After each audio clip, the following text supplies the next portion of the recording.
I know it's very late, and it was like a marathon today. So I appreciate you are still able to take part in the last session. In this session, the main aim was to follow up on some of the questions that arise during the day, and they were very often summed up in the attribute of new. So, and the new was not interpreted or understood as a new per se, but as a new in the terms of unused or unexplored potential for the green and left. So in this sense, we also use opportunity to have a bit broader participation of speakers in the last session. However, their contributions will be very condensed and short, and we will try to make this more as a conversation and a dialogue rather than as a classic panel. And we also have opportunity to, it's a bit unusual, but it's intentional that today out of 5 speakers, we have 3 speakers from one organization, namely TNI, Transnational Institute based in Amsterdam, which has recently started a process of design of research on new politics, and that's, we also see that it's overlapping to actually rediscover what's actually new politics for left, green, and different progressive groups. We will have opportunity to start from an unusual perspective, which will probably gives us a better view, and we will abandon the European perspective, which was probably dominating the last few sessions, and hearing 2 speakers that will address the Latin American experiences with the leftist social movements and leftist political groups. We will also explore commonalities and linkages and lessons that can be useful for European left and Greens in their own endeavor. And then we will gradually continue with local contextualization of this perspective by 2 domestic speakers. Yeah, okay, sorry, I have to. Better than domesticated, so don't worry. Domesticated. Not well. I'm not convinced I'm domesticated. Yeah, okay. You're international. No, we are all very tired. So we learned during today that there was a very frequent notion that left needs to reset, restart, redefine its agenda, many dilemmas, how offensive it has to be, how radical it has to be, how it can reach to majority of people in different societies. And these will be some of the questions we will address in this session. So not to be too long in introduction, I would like to invite Daniel Chavez from TNI to share with us few thoughts on some of the questions we exchanged earlier, and then we will proceed with other contributions and try to roll out discussion. Yeah. Daniel, floor is yours. Yeah. First, I have to apologize for having 3 people from TNI here. But in our defense, we both are part of this institute, but we all come from different countries and we work in different countries. So maybe that serves as a defense. And Vedran told me to tell you a bit about the New Politics project. I'm not going to dedicate a lot of time of that, maybe just 1 minute, because this is an initiative that we hope doesn't belong only to TNI. We were the initiators, but we don't see this as a TNI-only project. And it's not a new initiative. It's something that began more than 10 years ago. In fact, I was talking with one of the Croatian comrades that he reminded me that I was here in Zagreb 10 years ago, and he said I looked the same, so he didn't see my belly. And that was more or less the beginning of New Politics. That was very much focused on participatory democracy. So there was a meeting on the right to the city in Zagreb, and I came for that meeting as part of New Politics. This project is conceived as a decentralized think tank with thematic and regional hubs coordinated by a network of partner organizations in different regions of the world. So in Latin America, for instance, we are going to be working with CLACSO, with the Latin American Council for Social Sciences. In Africa, we are going to be working with Democracy Works and the Alternative Information and Development Center. Then we are building links with IPE and other colleagues in Greece, et cetera, et cetera. I'm not going to tell you what we mean when we talk about New Politics, because I guess Hilary can explain it much better. She's been there at the beginning of this project. But basically, we aim at the reestablishment of an epistemic community of progressive thinkers and activists from diverse ideological, regional, and social backgrounds. And I highlight the diversity, because that has to do with something that Andreas mentioned in the morning panel, when you notice that there are people defending different positions, but usually they talk to the people who tend to agree with different positions, but there is very little dialogue.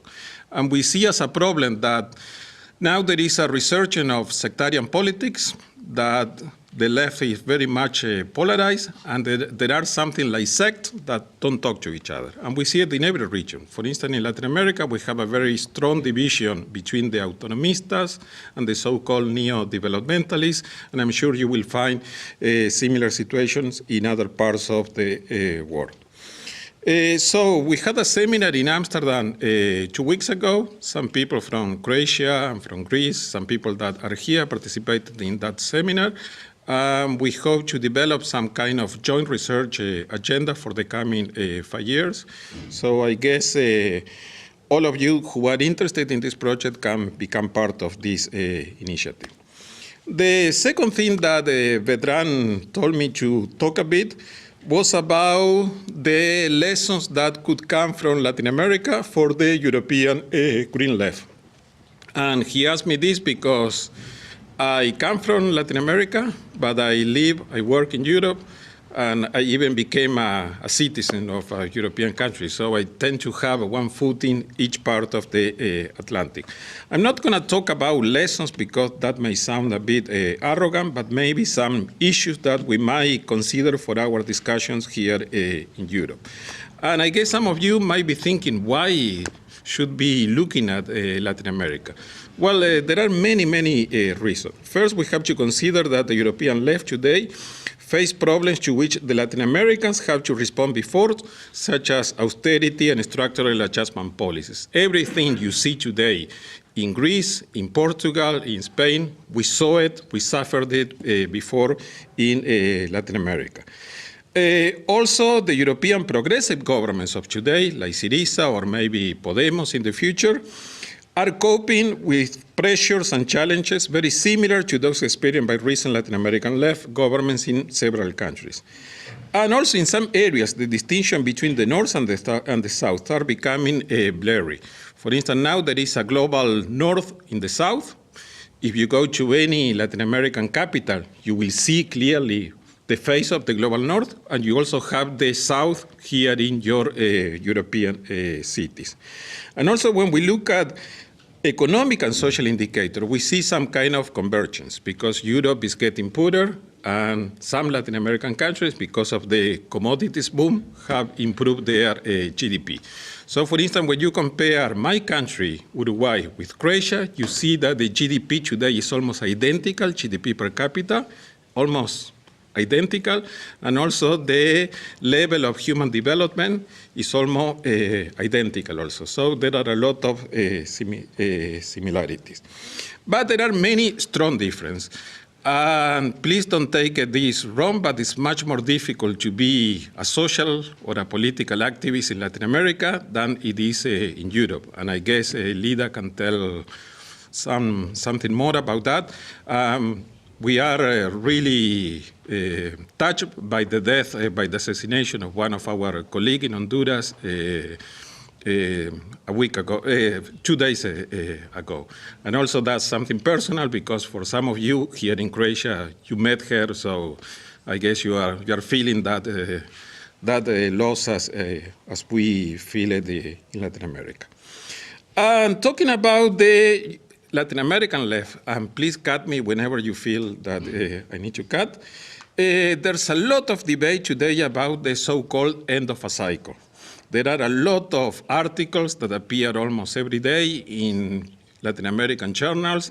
Whenever left-wing academics meet in Latin America, there is some kind of discussion about the so-called end of a cycle.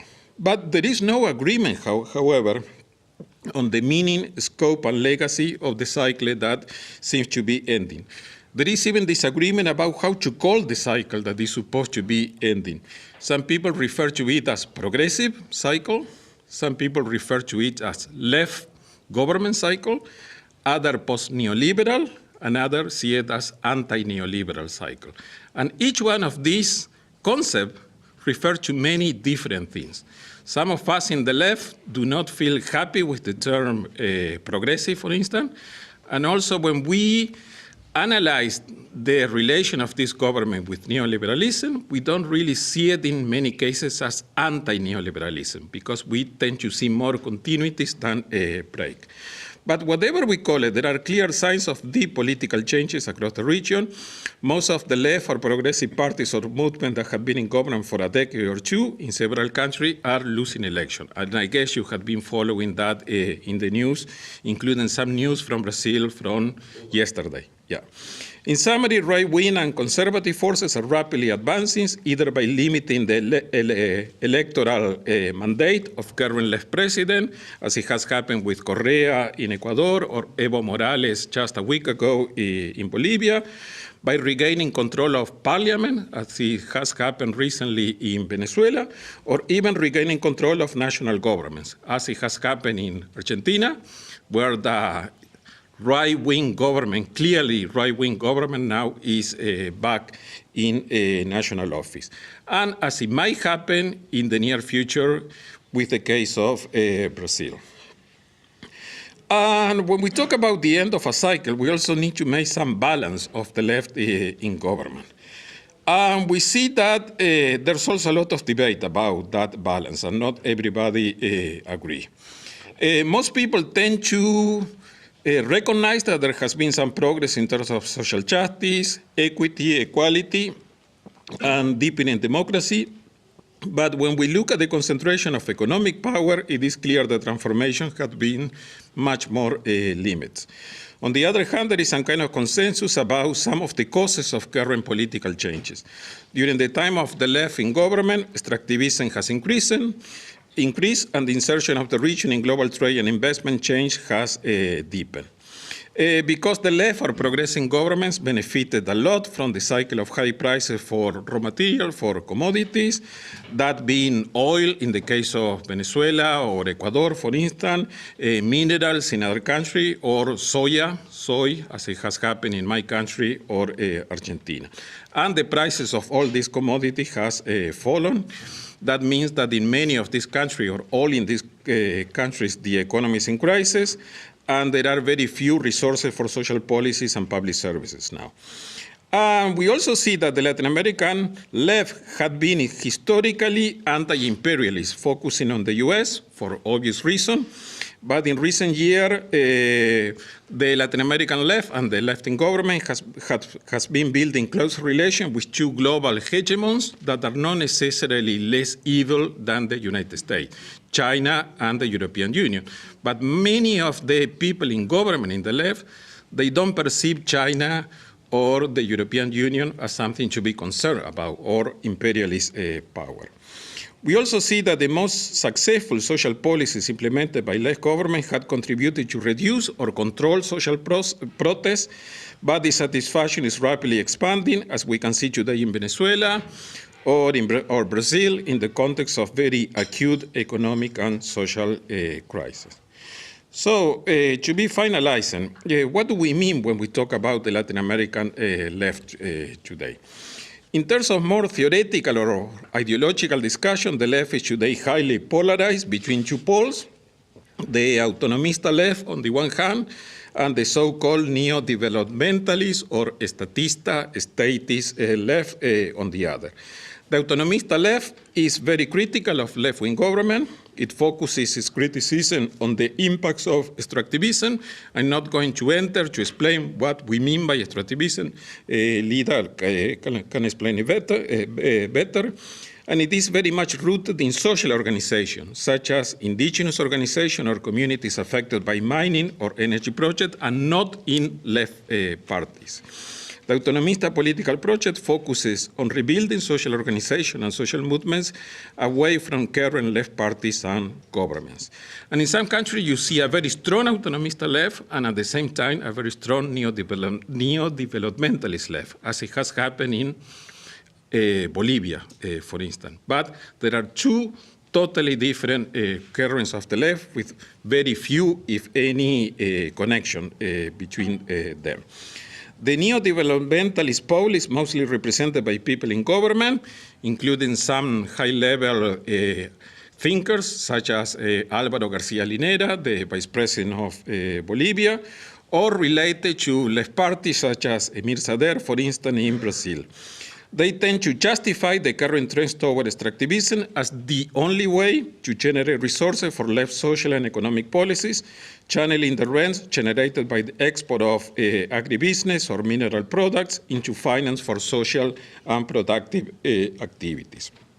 In terms of agency and political program, the neo-developmentalist left perceive the state as a fundamental force of progressive change, while the autonomistas tend to see the state as the enemy and structure their discourse around the concept of the commons. But the discussion around the commons, and maybe Lyda disagree with me about this because we have some discussion before, is not as articulated as the discussion around the commons that you are having here in Europe. So people in the left refer to the commons, but there is no such a deep theorization of the concept of the commons as it is evolving now within part of the European left. And here, clearly, I'm oversimplifying the division because there are some people who don't belong to either field. For instance, there are people like myself who tend to agree with many of the arguments of the autonomistas left, but also perceive the need to have a strong state to implement some kind of policies that are very much relevant in the context of Latin America today, and who try to move beyond this Manichaean binary opposition. So I had prepared two other parts that I'm not going to enter now. Maybe that's for the debate, about why might this cycle be reaching its closure. And I think there are a lot of interesting questions related to that, and also some questions regarding the future of the Latin American left in the very possible scenario of the return of the right to government in many of the countries currently governed by the left. But maybe we can leave that for the discussion. Thank you, Daniel. I would pass the floor directly to Lyda. As you mentioned, I think that the experience of a very direct political experience of a person who unfortunately has been murdered 2 days ago is a place and a case where you can actually portray what is happening in Latin America, and potentially you can also relate it to extractivism.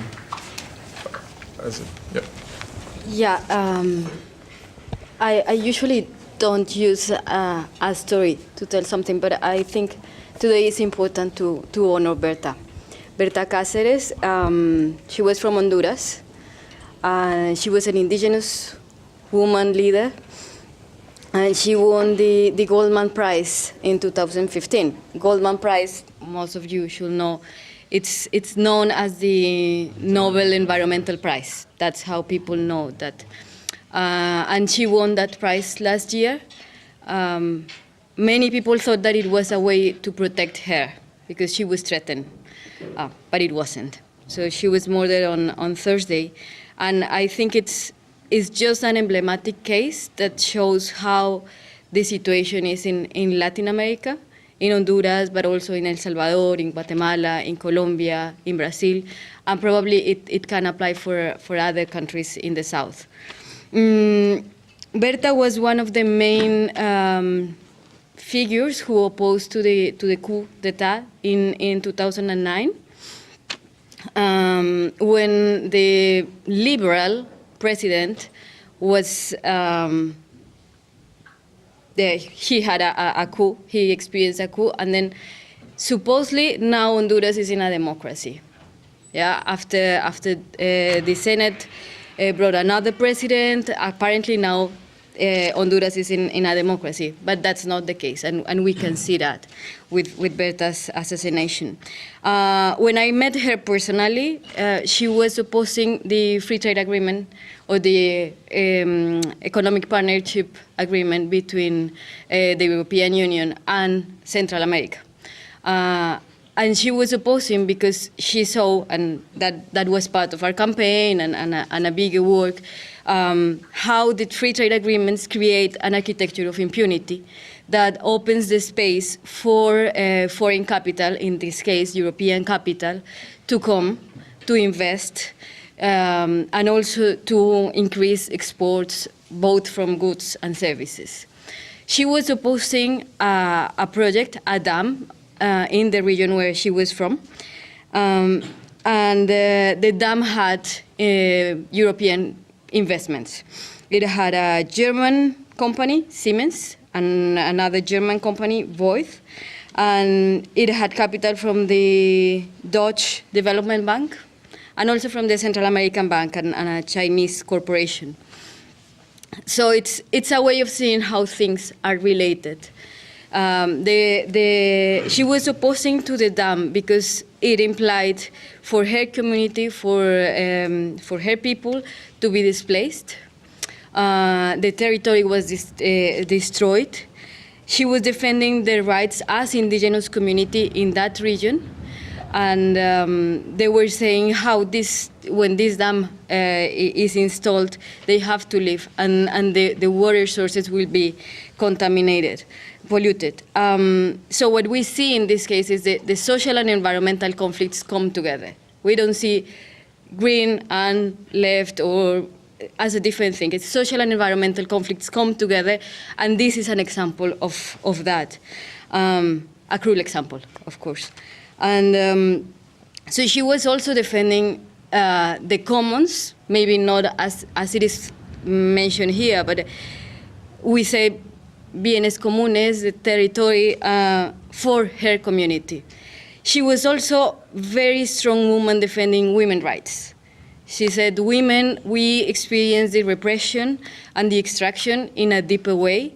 We are the ones who have to look for the reproduction of the family, and in that way the extraction and the pollution of the water sources impacts more on the women roles. She was a victim of this extractive model, of this model that wants to increase energy production. Honduras is a country that has a lot of problems of poverty and exclusion, but this dam was not built to satisfy the energy needs of Honduras. It was mainly to satisfy other mining, other extractive projects in the same region. So this idea of development, it's also questioned through this case.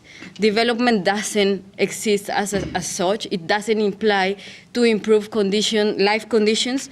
It means people are being displaced and people are being murdered. That's what we are seeing. And yeah, you asked me to be brief, so I will close saying that this dam is also presented as a clean development mechanism project. So it is presented as something renewable, and that's one of the things that we also have discussions about. Dams, this is not a big hydro dam project, but hydro dams are not renewable in the way that it is presented. They have such terrible environmental and social impacts. And when we hear like, yeah, okay, they are reducing emissions and this is a way of tackling climate change, it's not. It doesn't change the climate crisis, and at the same time, it impacts communities. So it's, we don't think that the paying for polluting, it's a solution. So that's something that relates to the discussions today. When we say this is an architecture of impunity, we also say we need to find ways to make the corporations responsible. The government in Honduras, this democratic government, is responsible. The corporations are responsible. And we cannot allow this to continue happening. And people are demanding justice everywhere.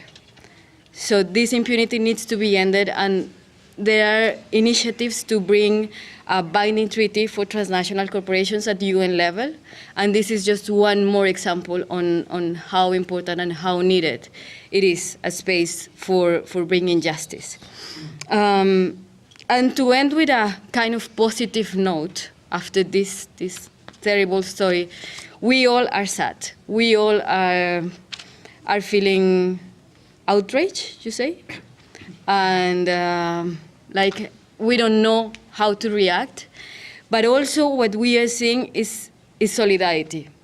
The amount of messages, the anger that people are feeling, and how we feel connected to each other, that was not expected at all by those who killed Berta. They didn't expect that this huge worldwide reaction, because it's, of course, it's stronger in Latin America, but it comes to Europe, to Asia, to Africa. Everyone is saying this cannot continue happening. And I think this solidarity also is a way of calling each other to say we can be stronger together, and we need to do that. And in this way, we need to keep on resisting this capital model. That's it. Thank you, Lyda.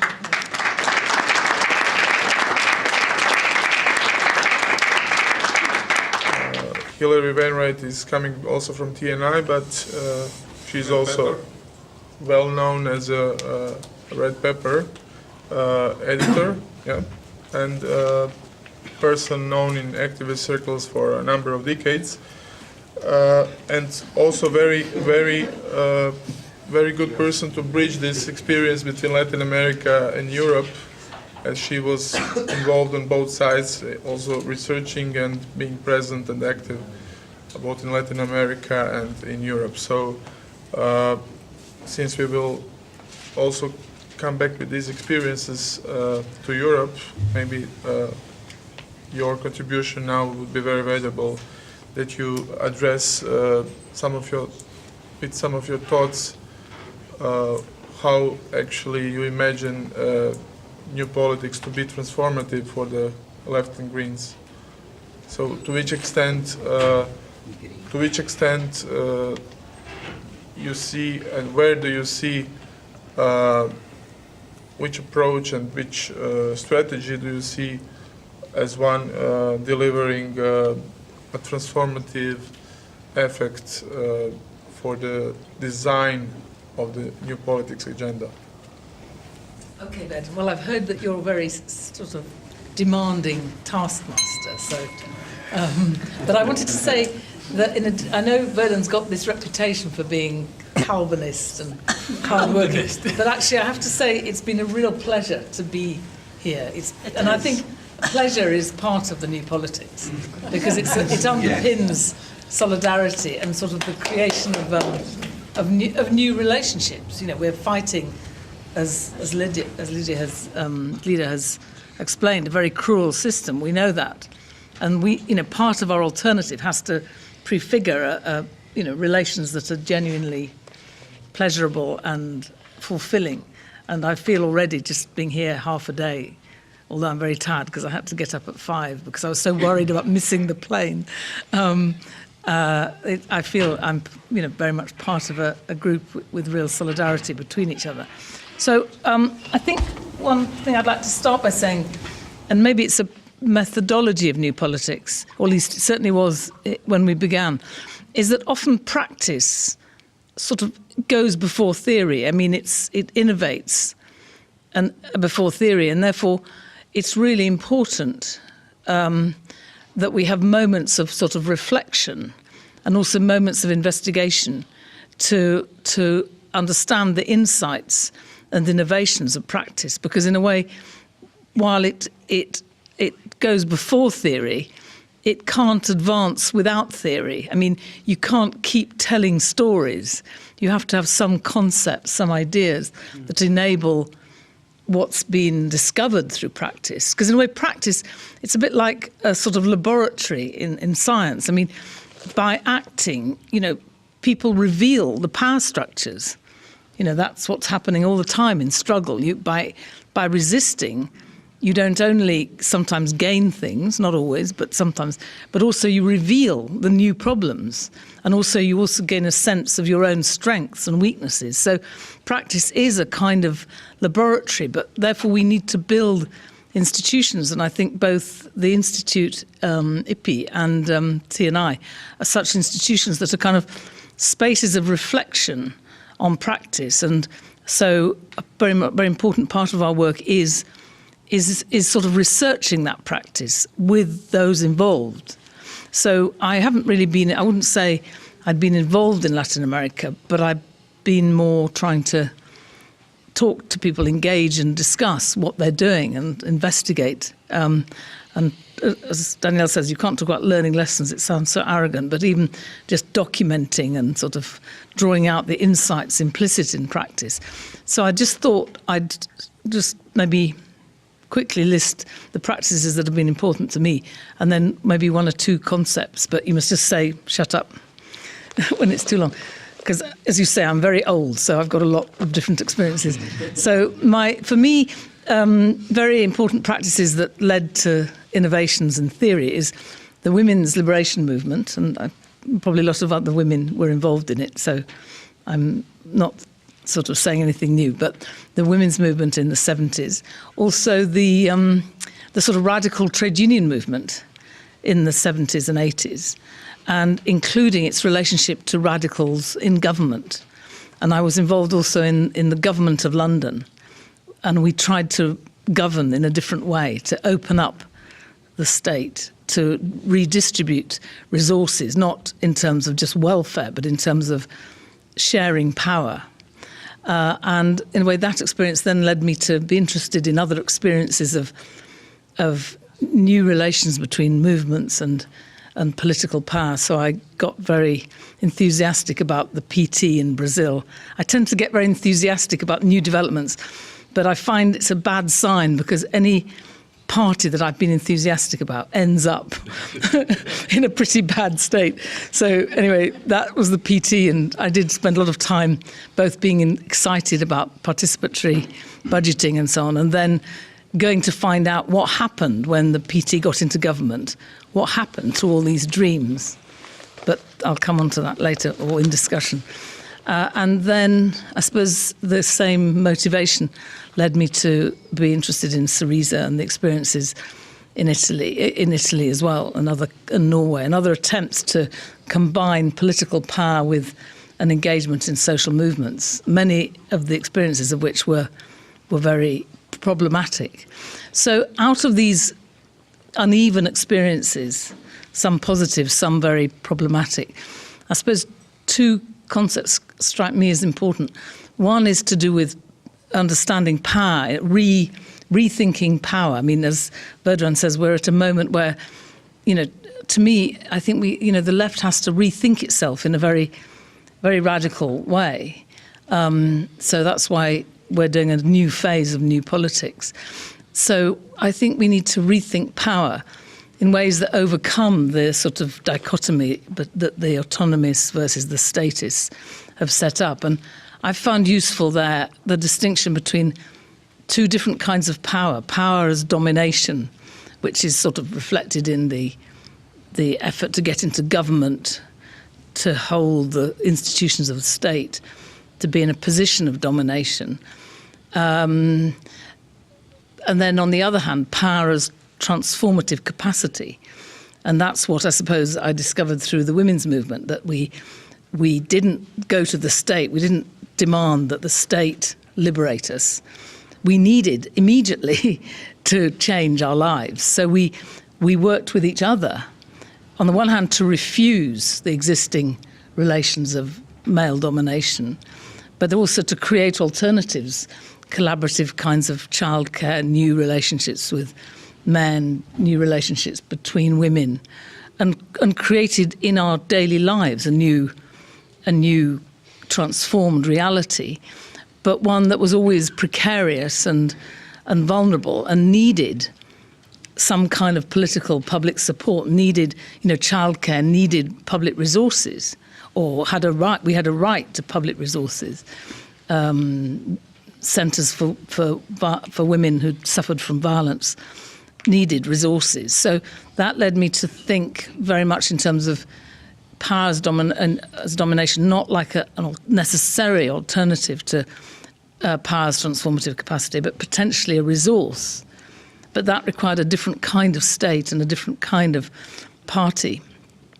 But anyway, I can go on about that in a bit more depth later on, because the same happened in relation to radical trade unions who were resisting redundancies and unemployment and closure, but began to develop alternatives, saying we don't have to make military products, we could be making socially useful products, and then demanding support from the government for this transformative capacity. And that led to kind of recognition that the left traditionally, if you like, the statist left, the left that has, in Britain particularly, we have a very strong, statist left that has achieved a lot, the welfare state. But behind the welfare state is also a very paternalist mentality, mentality which is really seeing the left as doing things on behalf of the people, delivering to the people.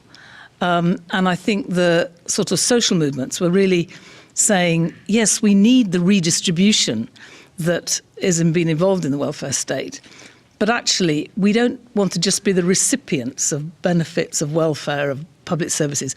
We have got our own knowledge, our own desires, our own aspirations, and we want something different. So we want a state that's administered in a democratic, commodified way, rather than a commodified way.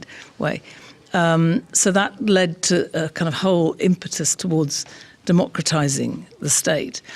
And then I think the other concept that's important, that's a bit linked into trying to deepen the idea of transformative capacity, is overcoming that traditional division that has underpinned social democracy between politics and economics. That whole idea built into social democracy that the production of wealth, economics, is left to the market and to private capital, and then the state and politics redistributes the surplus, through welfare. And in a way, what we were seeing in the women's movement or the radical shop stewards movement, that's trade union, grassroots trade union movement, was a kind of overcoming of that, a politicisation, not in a party sense, but a power sense, a politicisation of civil society. And in particular, I think what has struck me from Greece is the importance of civil society as productive, as a source, as an economic actor, not just a democratic actor or a social actor. And here I think, I haven't talked to Danielle, we kind of sometimes meet through events like this and catch up with our thoughts. Usually we converge eventually after a lot of discussion. But I think that whereas the first phase of New Politics was about opening up the state, about participatory democracy, and civil society was a force for democratisation, I think the second phase has to also recognise that civil society is an economic agent, and in a way, the new technology is facilitating this in an ambiguous and contested way. But that social democracy has failed because it's not had its own economic base. It's in the end relied on capital. So in the face of global corporate power and so on, it's just sort of like New Labour. It's just collapsed as a radical force. And the lesson for me of that is that the radical left needs its own economic vision, which has to be a sustainable, environmentally sustainable vision. And that finally, I'll end here, but finally there's the signs that that's emerging, that in a way, in Greece, in Britain, in many places, there's a new generation who, in a way, from necessity, are engaging in economic activity. The question of survival in Greece, the question of, survival in any of the countries faced with austerity, but also survival in the environmental sense, as leading a new generation to start living differently, producing food differently, organising cooperatives, energy cooperatives, just, finding collaborative, cooperative, quite small scale, but in a way, small scale, but with the potential of coordinated systems, a different understanding of economics as not centralised, but as coordinated. So anyway, those are just some ways in which I think practice has led to new, or could lead to new concepts that we need to take hold of and see how we can together sort of generalise and develop a different kind of vision of what left politics is. Okay, thank you. I'm sure we come back to that in the discussion. Now, thinking on the future of the left, particularly in these societies, we cannot ignore experience that was present here in the second half of 20th century, and particularly when trying to understand it and interpret it together with a new concepts, or relatively new concepts that emerge with the research on the commons. So I would like to ask Mislav Žitko to give his brief contribution that will remind us on these interlinkages between past experiences and potentially what can be relevant and used for the profiling agenda for the left with these experiences. All right. For camera. Yeah. To demystify this a little bit, what Vedran actually did before this took place, this event, he asked me to say a couple of words about a paper Daniela and myself wrote a couple of years ago, connecting the work of late Yugoslav economist Branko Horvat and Nobel Prize winner Elinor Ostrom, connecting, the theory of self-management with the theory of commons. And I'm going to say a couple of words about that. But first of all, I'll try to be short. I do intend to be in bed by 11 o'clock, so this will not take a long time. Thank you. For the question.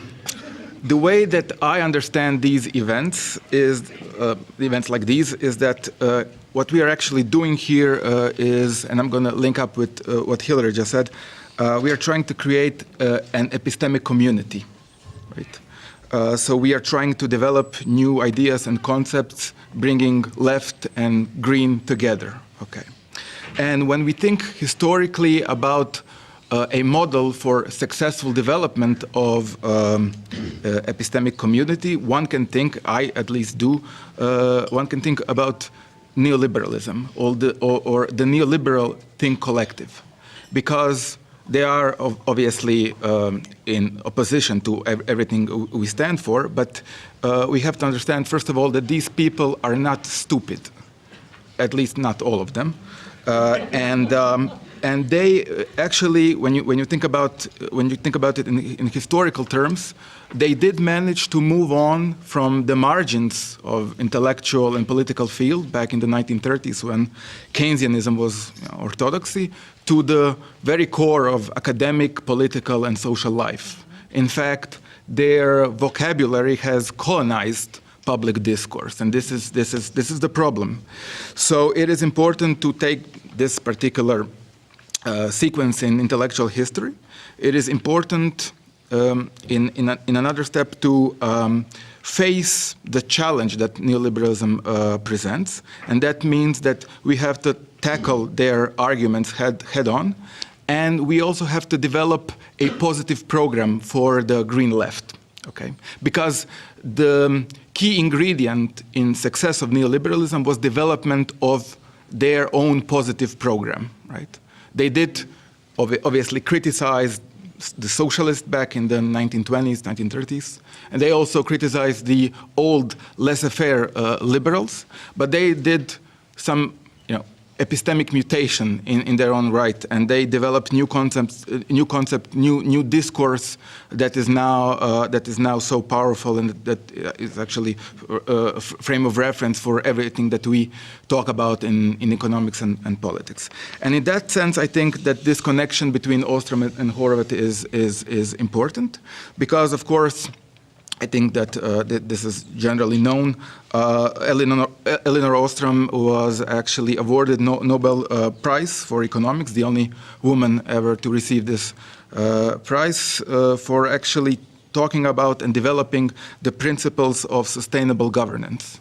And again, Horvat, who was also nominated, as I recall, by Milton Friedman himself for the Nobel Prize, he developed a theory of self-management in a particular context, that is the context of Yugoslavia after the Second World War.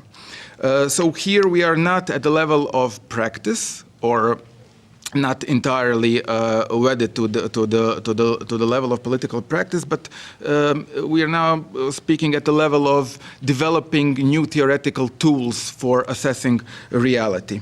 And I think this particular connection can be used to start to think about this positive program for green left. What would this consist of? What would be the content of this? Because this is I think the most important part. Of course, they overlap in a number of ways. They also complement each other in a number of ways. But I think the crucial thing here is, first of all, that the work of Branko Horvat actually reminds us that it is important to investigate the intellectual legacy of really existing socialism. Not everything was the Soviet model, so a lot of interesting stuff went on during these 40 to 50 years, and of course some of these were not successful. Some of these things were toxic. Others were very interesting, kind of economic democracy in its rudimentary form. And it is I think important to recall these lessons. And I think that both Ostrom and Horvat, coming out of different contexts, and different intellectual communities, but they were moving on in the same direction in one way or another, jumping over the bridges of neoclassical theory from which they both started. They were all, both of them were moving, and I think we should also be following their footsteps. They were moving in a way of creating a framework for an egalitarian society based on radical democracy and material sustainability. So these are the core values or ideas behind their work. Now, they're important because, as I said, they face the neoliberal challenge head on. And what Ostrom shows is that we have the grounds, we have the arguments and the case studies that allows us to reject the Hayekian liberal notion according to which any attempt at creating collective governance is doomed to fail. And this has been very, very important argument and very, very strong argument that has been at the forefront of this neoliberal offensive for many years, and we can see it even today in the form of public choice theory, which is in the heads of most of our politicians, the political elite, even if it is there unconsciously. So that is one thing that is actually important here. Of course, Ostrom, in her work in developing these principles of sustainable governance, she kind of emphasized a particular, I would say, local level. So she was kind of interested in developing local knowledge that would adopt and transform over time. And she kind of relied very heavily on the principles of democracy, subsidiarity, and self-organization, but at a small scale. Okay, so it's the question that we touched upon many times today, the question of scale. And we see in work of Elinor Ostrom very clearly that the principles of democracy and self-management actually do work at this very local level, and that the tragedy of commons does not occur. In fact, we have kind of grounds to claim that one can do collective actions in economic and political terms successfully on this local level. So the question that arose in this connection and theorizing the connection between Ostrom and Horvat is the scaling up. How does it work? And Horvat was, of course, quite critical of both capitalism and etatism. So rule by capitalist development and also rule by top-down state action. He considered them and argued that they are both inefficient and politically unacceptable. So he too, as Ostrom, was trying to move beyond the market and the state dichotomy, right? And so he tried to develop a general model of self-governing socialism in which certain questions arose, which I think are relevant and pertinent to the discussions we had throughout this day. And I cannot answer these questions because of the lack of time and knowledge, but I can pose them. And not all of them, but just a couple of questions which I think are most important. First, what comes up is the question of hierarchy. Okay, because when you try to govern something, the question of who governs, under what conditions, what principles will inevitably arise, especially in connection with the knowledge production. And so, again, this opens up the question of expert discourse. And so this is what Horvat was fighting with, struggling with, how to develop expert discourse that will be there for the people, for the general demos, and that will, in a way, enable us to avoid class rule. Because as soon as you have a certain group of experts that have monopoly over knowledge claims, that is a sure way to some sort of hierarchy that in the last instance will not be democratically accountable. So that is one problem that Horvat took on, and that we need to think about. And the other, and his major crimen in my view, is the question of productivity, because although he did try to manage and try to develop actually a system of self-management that would act as a opposition to both capitalism and etatism, he was wedded to this very Western-like notion of modernization that had no place for the, somebody said, for the green stuff, for the ecological, sustainable development.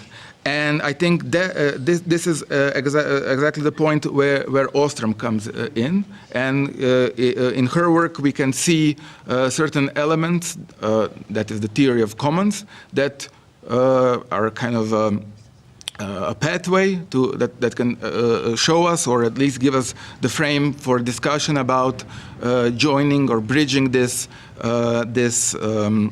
gap between developing this democratic socialist society on a different level from the local one, in which we know that self-organization works, but that will have this additional feature of being ecologically sustainable. So these are a couple of problems, couple of notions, which were for a long time, especially the question of hierarchy and expertise and knowledge production, sort of a taboo in the leftist circles, because it is somehow assumes that democracy solves everything. And there are, how should I put it, technical questions on which the sustainability of this entire project depend upon. Yeah. Without this technical knowledge and understanding of how and what procedures should be set in place and then institutionally recognized in terms of institutional design, the left or the Green Left Alliance cannot move from epistemic community to becoming real institutional force. And so these are the questions that I will end this brief introduction, and we can perhaps tackle them in discussion later on. Thank you. Yeah.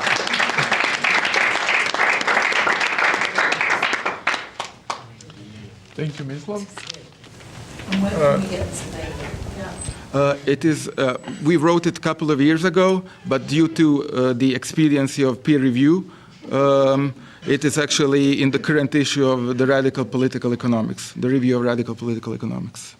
If you have Sage password, you can download it. If not, we can send it. We can send you the pirate version. Yeah. The commons version. Yeah. Okay. Before the seminar started, I also briefly discussed with Jagoda what would be a contribution, and I propose to present some of her thoughts on how what actually political agenda of the Green Left needs to contain in order to emancipate from the conditions and obstacles posed by current economic model. So. Oh dear. Yeah, actually, I prepared some notes, and as you spoke before me, I was just trying to write some more notes, and I'm not sure how I'm going to do that now. But maybe I should start with Latin America, so to kind of wrap up the discussion so far. I really agree that Latin American experience is very relevant for us because they had 40 years of neoliberalism and we have just 20.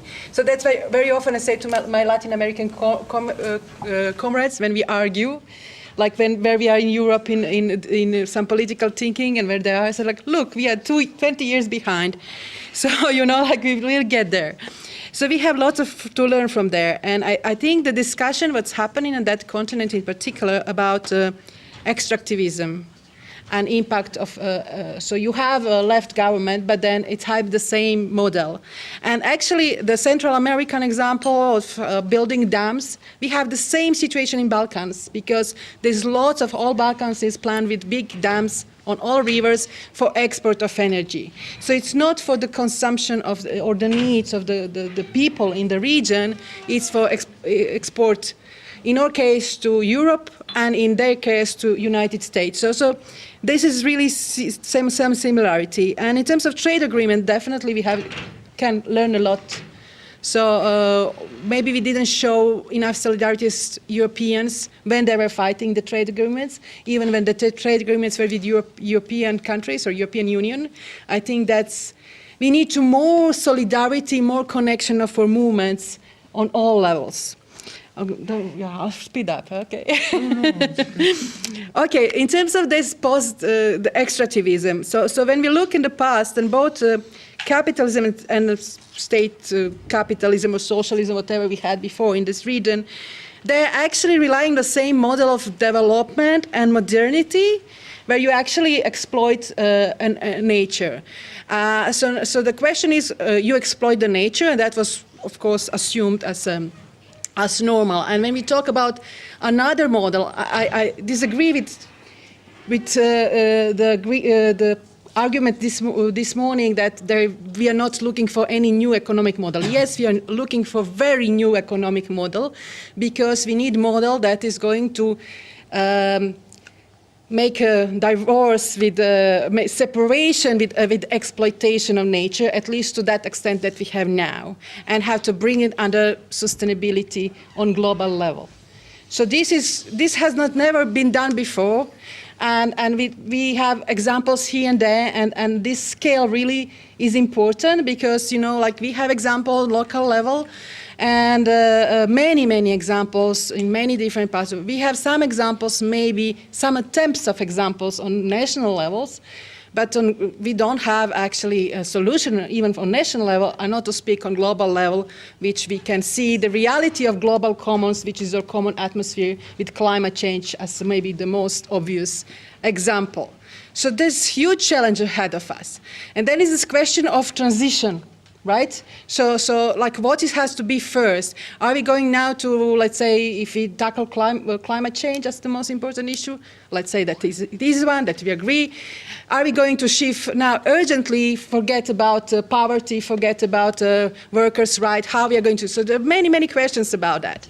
And in terms of transition, we think, in Friends of the Earth, thinking, we always consider both people and environment, of course, but has to be some transition. And in that transition, we have to take into account ecological depth or historical responsibility. So that means that developed countries, those who have very high level of human development index or standard of living, they have to, in a way, degrow. They have to consume much less very rapidly. And those who are still in poverty, they will maybe need to grow. You know, like we debated over dinner about Venezuelan example. There are lots of problems there. They're very reliant on oil, but at least during 10 years, when there was this left-wing government there, they managed to really get many people out of poverty. And it's really ridiculous how this was presented in European or US media, like popularism, something very negative, but people there see it very positive, and actually I see it very positive. And if you have to do extraction, at least you do it for the right purposes. So this is the right purposes, is to get people out of poverty. So this is really important. And then we discussed also about power relationships. We did have discussion also internally, as I said in the morning. It's fundamental. So there are two kind of approaches. I said, like Hilary said, like one is that you want to take over power for the political parties or getting into position of power, and another one is to maybe building power in different ways. So there are different ways of doing it, and maybe there is also now the conflict between those who are working on the left in political party system and those who are working as, let's say, civil society organizations, as we had a nice example from Latin America, but I think it's everywhere happening, because, you know, how much social organizations should support political parties. Political parties will eventually maybe have to make some compromises. Maybe, you know, like as a social movement, you can be much more demanding, much more critical, and maybe you can maybe role of social movement that it's more to push forward for new vision, for new barriers, so then they can make actual shift in political arena. Maybe that's the way to go. So that's something to debate. State role. Yeah, we struggle also in Friends of that about that. What's the role of the state? And we haven't resolved this discussion, I must say. We haven't even resolved, you know, like this dichotomy. Should we support like a state-owned ownership that should be then under some kind of democratic control, which we obviously most of us think we should, and then we agree that we promote commons. But is this one or another? That's a fundamental question for us. You know, it's a. Can we have all of this? Because recently I read a very good book, and it's from an Indian author. It's called Post-Capitalism. I don't know his last name, I have to read, but for instance, in his book, he says, like, actually, you should have criteria and say, like, for some cases, it's much better to have state-owned or public-owned things, you know, companies, big companies, electricity. For some things, many things, we should promote commons, but also we should not ban private property and private entrepreneurship because it brings some dynamics in society. So maybe, you know, it's in that sense we discussed earlier today also to think out of the box, to not to be too dogmatic. So this is maybe some road that we could take. Right. So yeah, I think it is. We mentioned today also economical democracy. What we now have is economic fundamentalism. So we have to really make another alternative, thinking in terms of like what's alternative, what's new paradigm to break this economic fundamentalism. And I think Mislav really introduced that nicely. That's in terms of general. Maybe just a few more things, how I see in a situation in Europe, on Eastern Europe, in next couple of years in particular. Actually, in Europe, I see us next few years defending things. Defending the social services, defending environmental legislation, nature protection legislation. Also, it will be good if we do, of course, TTIP trade agreements, but it will be good that we do start to argue much harder for alternatives for Europe, and that means decreased consumption. Many organizations in Europe don't want to campaign on that a lot because it's hard. It's hard to go to people and say, you know, like you have to spend less. So we have to promote this happy life, or another lifestyle. It's possible, you know, like non-material lifestyle should be in our paradigm. And in terms of Eastern Europe and Balkans, yeah, obviously the different levels of Europe in terms of like how hard are we affected by crises and by austerity. Here, I would say that we will really focus on stopping privatization, and it will be good that we focus also on building grassroots, because I think it's fundamental that we stop rising of right-wing and fascist movements in the region. And we see this in Eastern Europe, and we see this also maybe in Southern Europe. I think here we sometimes underestimate our power, because we always say, okay, like say, for example, Croatia, right-wing is very successful. But when you look also even voting, you know, like last elections, it was kind of split. And we had very, very bad left government, right, before that. So I think if we have a really good narrative and if we build a good movement from bottom up, there is, I don't believe that people here are a priori going to the right. So I'm not convinced into that. And I do spend lots of time, for many years, I spend lots of time in field in many villages. At least, I mean, that sustainability message people will find attractive. Maybe less, you know, like because of the war heritage in this region, it's more difficult to talk about some of cooperation or nationalism. That's difficult, but I see opportunity in nature protection, environmental protection, and promoting sustainable living. That's something that is kind of connecting people and then can bring them together. So I'll stop here. Thank you, Jagoda.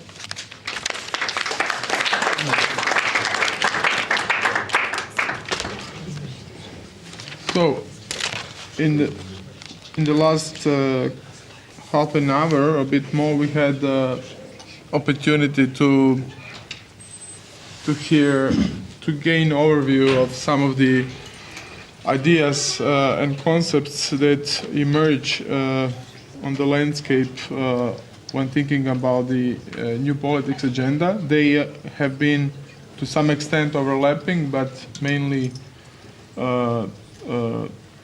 dispersed, what also demonstrates that there is a to some extent, some lack of clarity in the terms of strategy that needs to be developed, and of course the strategy is very much dependent on the local conditions and the actors existing. But I would like to start a discussion maybe with a question to Daniel on the risks of perceiving the trajectory of the left in Latin America, and also moving to the application of this experience in Europe on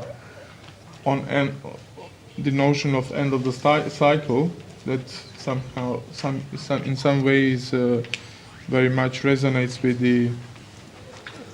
the cyclist theories of the exchange of different cycles of the exchange of political power among certain groups. So I would like to hear actually if this is potentially, how do you critically view, is it perhaps a kind of excuse for current situation that this is interpreted as a kind of end of show for the left for future decade or two, and how actually you see that it can develop further beyond this interpretation that this is just that the cycle is over and that left has lost its opportunity. And if you can refer to European dimension, it would be very useful to see your view on how actually this perception of increase and decline could be applied to cases of currently increasing left-wing options across Europe. Not satisfactory, but as we heard today also a few times, to much more satisfying extent than so far. And what do you see in these terms? Which kind of exchange is useful for the green left in Europe to not be locked up in a similar state of interpretation of the cyclist perception? I think in your question you already gave all the answers. And I think it's very difficult to talk about the end of a cycle in Europe, because as far as I know, there is only one radical left government party who see itself as a left government at the national level. That's the case of Syriza. Is there any other? So it's very difficult to talk about a regional cycle when there is only one case. In the case of Latin America, mini-cycle. Yeah, in that sense, yeah. But in Latin America, we are talking about several governments that seem to be collapsing, all of them at the same time. But I'm not so sure about that. So that's why I began my brief presentation saying that there's a lot of debate about the end of a cycle. But not everybody participating in this debate are talking about the same thing.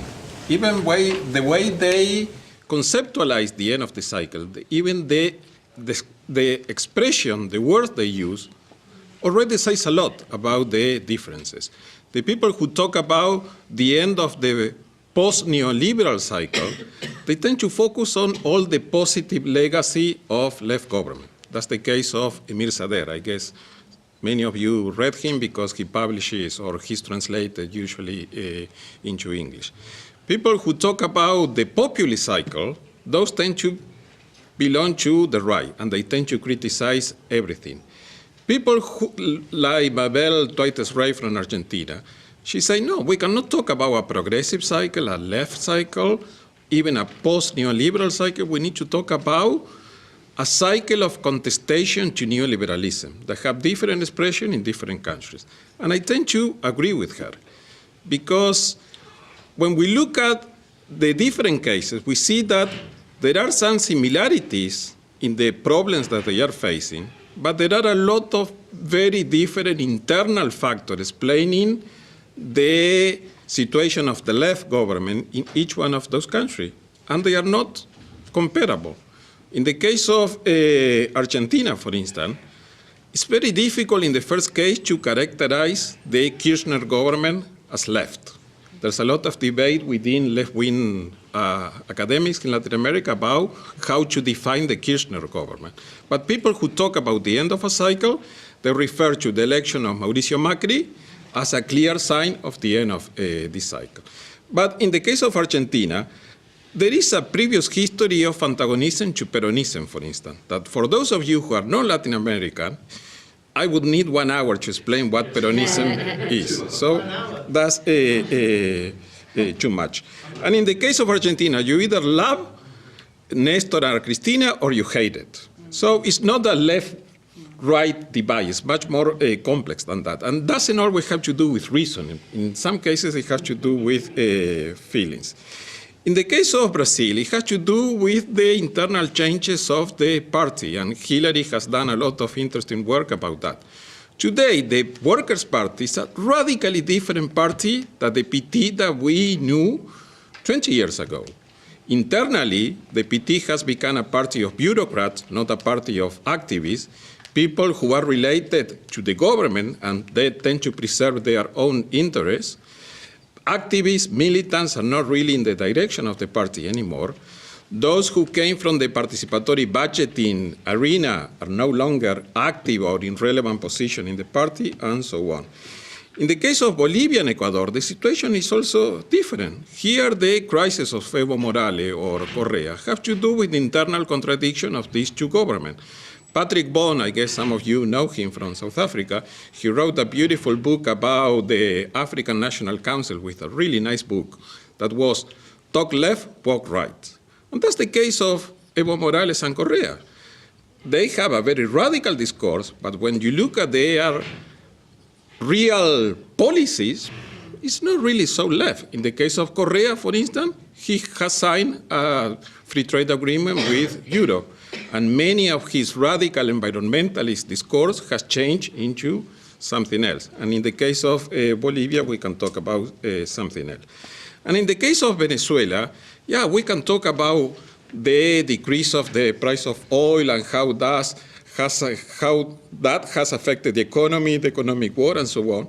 But there are also internal factors that we must consider.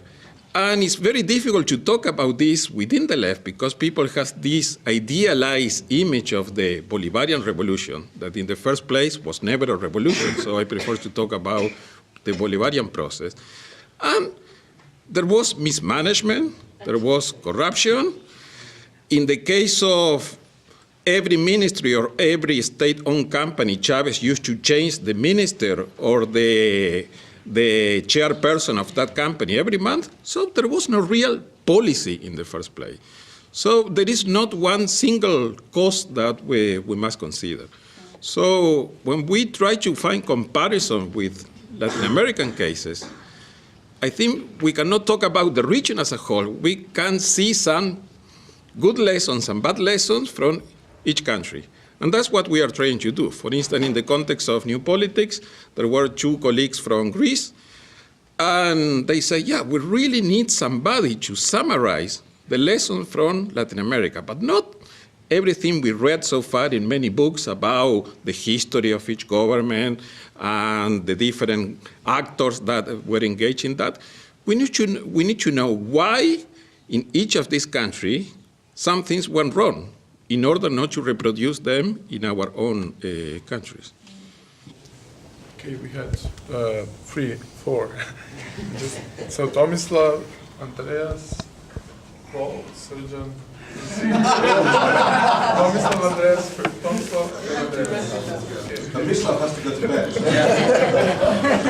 Okay. 1 minute. Okay. Then I'll start with Mislav first. I'll try to link what was being said.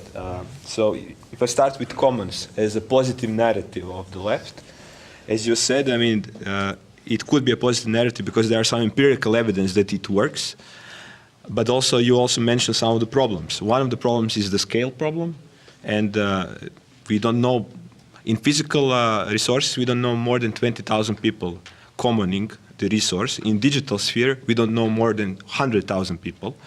So in terms of the scale of the commons, especially if we talk about the global commons like the atmosphere, there are no answers to that. And Ostrom tried to circumvent it by inventing the polycentric approach. But then we come to when we jump scales, we come to the issue of the hierarchy, because then we have the hierarchy of the scales.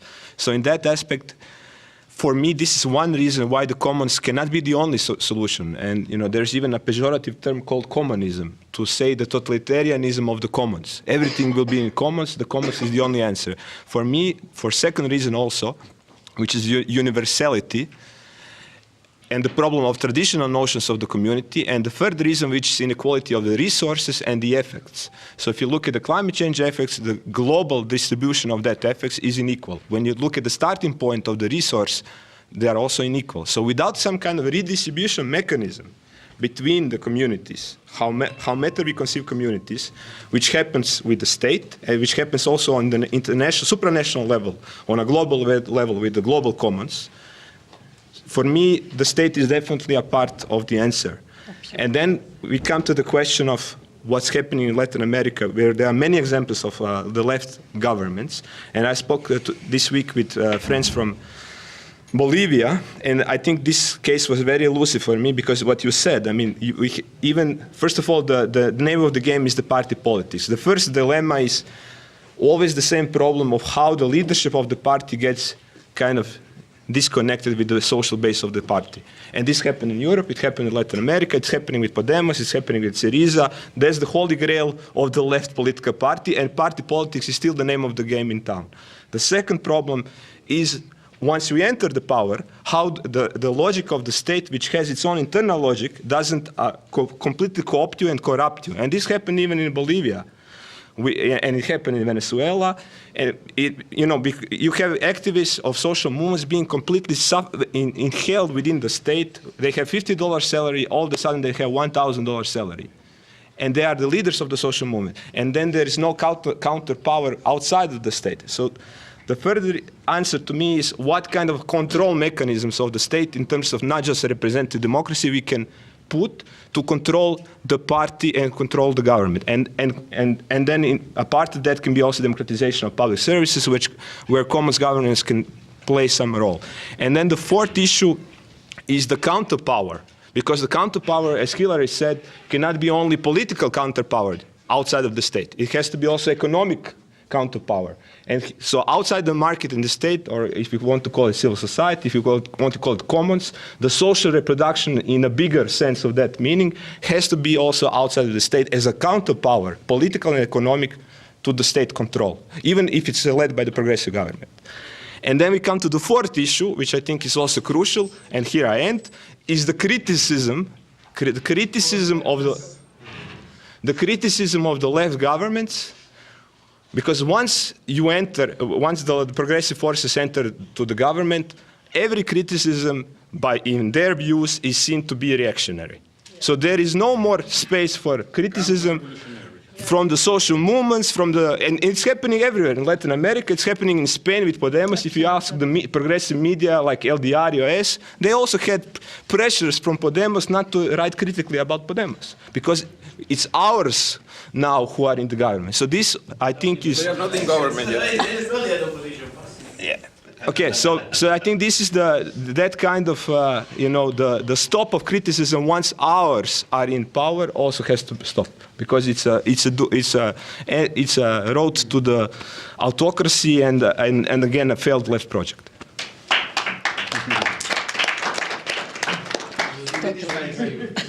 Out of those who raised hands, are there any questions for Mislav? Yeah, but it's more complicated.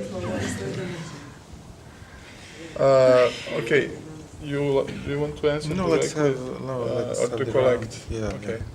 So, Andreas, and then. Yeah.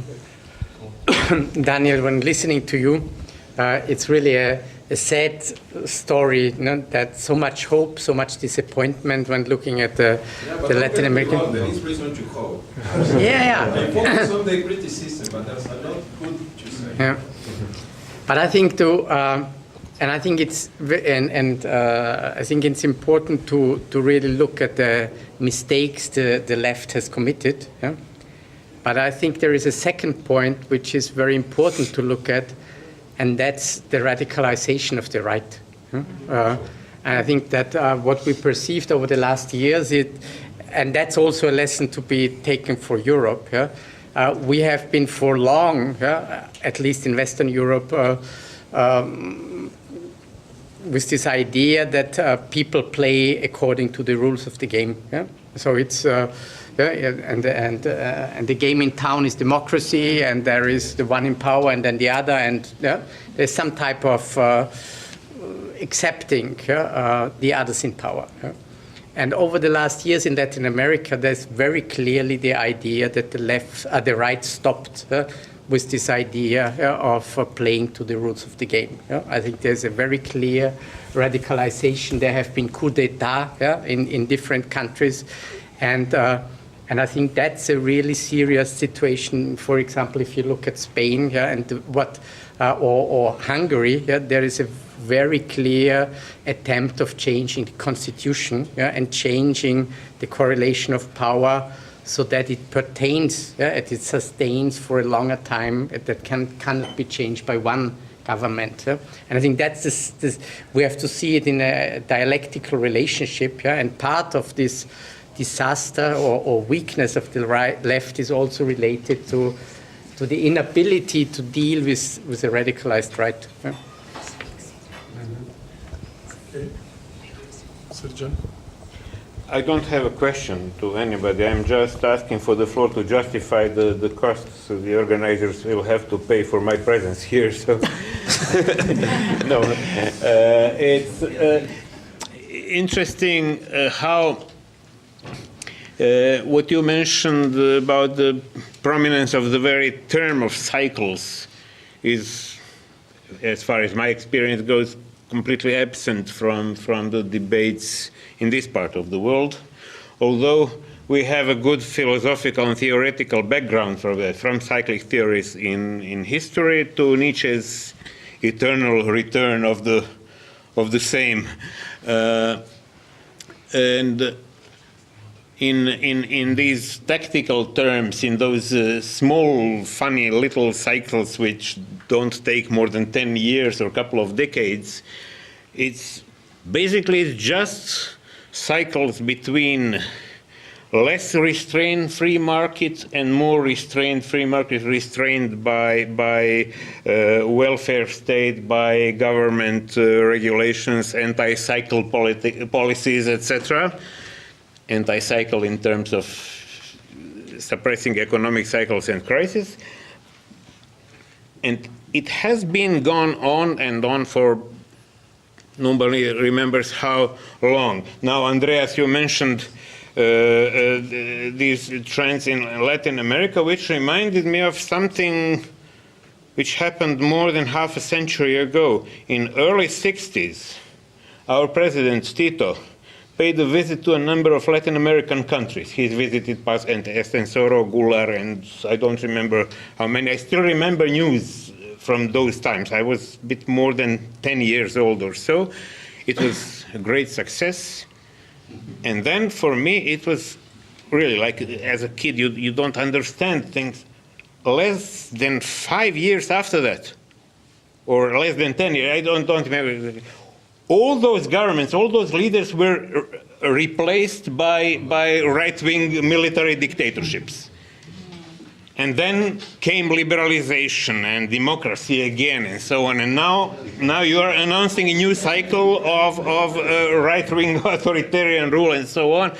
So I don't think if we are discussing more radical, more far-reaching alternatives, it makes no sense to discuss in these terms. Those cycles are going to continue to roll and change emphasis from market to state and vice versa, and on and on and on again.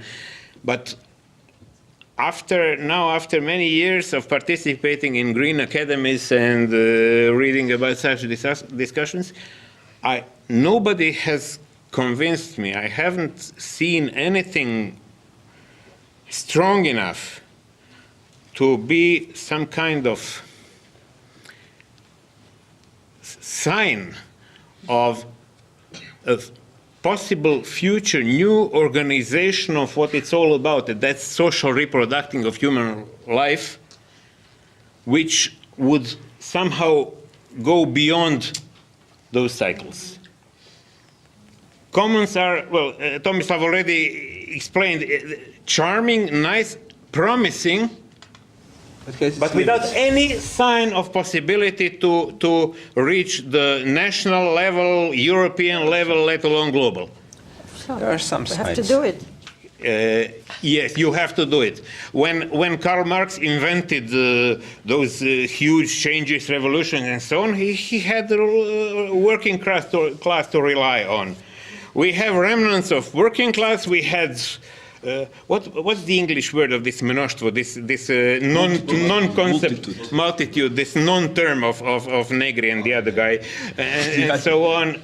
No, we have changing fashions and so on, but to even imagine a real alternative, a complete alternative, somehow society regulating its reproduction itself, the society not necessarily being national, of course, that's without the decisive role of market and without the decisive role of the state, which is always somehow alienated power, and it's always going to be. That's still an empty place. Thank you. Okay, Pablo, Vincent. And then you want to go first? I have a complaint, a point, and a question. The complaint is, do you expect people to make serious and coherent remarks at 11:15 with a bottle of wine behind me? I mean, really, this is tough. You must have had lots of experience of that. Yeah, but I mean, we're getting on. I mean, it's just like... At this time, there is no micro. I mean, I'll tell you one thing. If there was back home, there'll be no micro, no camera, no, like, I mean, it'll be, anyway. Yeah. So, I agree with you, you know, they should stop filming after... Yeah, it's like, for posterity, this is terrible. No, now, on a more serious thing. I think, I mean, on the lines of Tom, I think there is a very important thing, I mean, after the collapse of the, of Eastern Bloc and blah, blah, blah. When someone says it's Latin America, we've lost a cycle, we've lost opportunity, but we lost opportunity of what? And I think that's the key issue. I mean, what is the model society that we want to build, that we have actually, we can compare to and with? So we can say, okay, we lost 15 years, we had to build this, and we haven't managed. So can someone actually show a concrete form of this, and then we can actually evaluate if it has been a missed cycle or not. I think this is very important in order to I mean, of course, this would be 1945, we all will be agreed that we only need red flags and military uniforms and sing a terrible song with a loudspeaker, and this would be socialism, and that's it. But we have moved from that, and this is a serious point. I mean, we are building and making, experiencing. So, I mean, what is, let's imagine, Spanish government is not formed, we have early elections in June, and Podemos has an absolute majority. What is going to happen the day after? What is the economic plan? What's going to happen with the nationalized companies that they will be nationalized because it's written in the program? What kind of structures are they going to have? What kind of accountability mechanisms are they going to put in place, and so on and so forth? So I think it's very difficult to have a debate on we lost a cycle, or this has to be done, or these are the problems, while we're basically in a dark room with a stick trying to find some sort of door that we don't know where it is. I think this is very important in the debates. Linked to this, and this is I think it's essential for those of us that we never had any sort of system that was a non-for-profit basis, those debates that you were saying that not everything there was, I mean, there was some toxic stuff done under state-owned regimes, but there were some interesting things. I think it's key that those debates and those experiences, in a way that is not like Red Scare type of thing, filter through to those that are actually debating it. Okay, we're having the debate of the commons, we're having the debate of what kind of public services, what kind of democratic structures we put in the running of the existing companies and so on. But unless we take from different sources, we will eventually repeat the same mistakes. I think it's important that these debates filter through. So anytime you want to come along, please come. But I think it's important because there are an enormous amount of taboos about what happened Austria East, and there's never a scientific debate of what was self-management, what went wrong, what were the conditions, why can we learn, and so on and so forth. And finally, on the Latin American left, my question, an open question, is, are the social movements stronger or weaker or compared to the beginning of the cycle? Because I think this is the key issue. Because winning or losing elections, I mean, things that can actually change an electoral government, but is there a structural force that can actually stop some of the policies that were imposed before? Thinking of Macri. No, for instance, to put an example, can the social movement in Argentina stop the policies of Macri? And therefore, can they actually put something better than what we have had before? I think this is the question, not so much if an election is lost or not, but I think this is really, really important to see if, when you have a progressive government, you can actually build roots that are very, very safe on the ground, and then you know that the tree will eventually grow up. Can I say 1 minute about positive news? Lula is outside of the prison. Vincent? Yeah, I don't know if I should bring something positive or to play against the role of the degrowth who is too much radical and questioning everything. So I will try to do both. And when you spoke about this tragedy in Honduras, you said that there is a responsibility of oligarchs, corporation, and everything. But I think there is, and it's also connected to the question, why did it fail in South America? And it's also the question what I try to challenge you, and even if I really appreciate and support what you do and in the institution, and we need these steps and so on, I think they are very, very deep. Again, addiction to a model of society, which is very difficult to deconstruct. This tragedy, and that's the only articles I had censored in my life ever with my co-writer last year several times, when we tried to connect the terrorist attack in Paris last year to our way of life. When we have an environmental footprint, a level of consumerism which is unsustainable, it means that behind there is some violence, behind there is some exploitation, there is some destruction. Until we are not able to question, to quote Hannah Arendt, what she said in another context, this banality of evil. And it's what we do in our everyday life, in this model of society, a banality of evil. We are taken in this trap, and I don't blame anybody. I'm not a moralist. I am also a part of the story. We wake up in the morning, we go to work, we go to produce things unsustainable, what we don't really need, in a way which is totally absurd, to consume it, and to go ahead. And to do that, we need extractivism. It's the story of France in Africa. Colonialist story, post-colonialist, the story of Thomas Sankara as well, who's been executed already a long time ago, who was questioning what I said before about economic debt.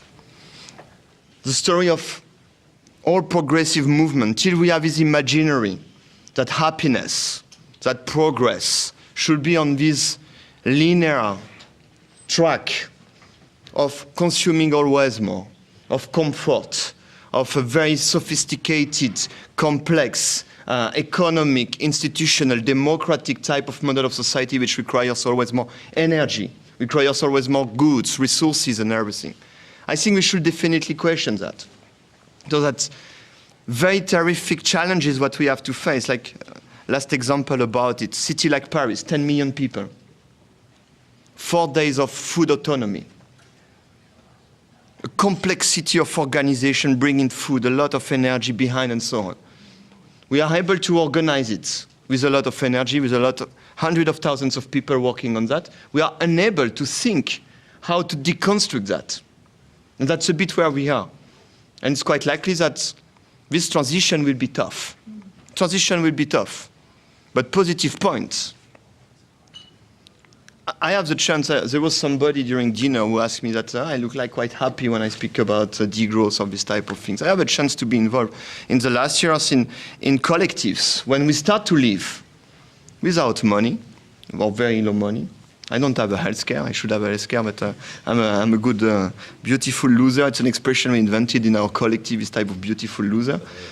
We live with very low money, low system. We have some activities. There is no money in the things and so on.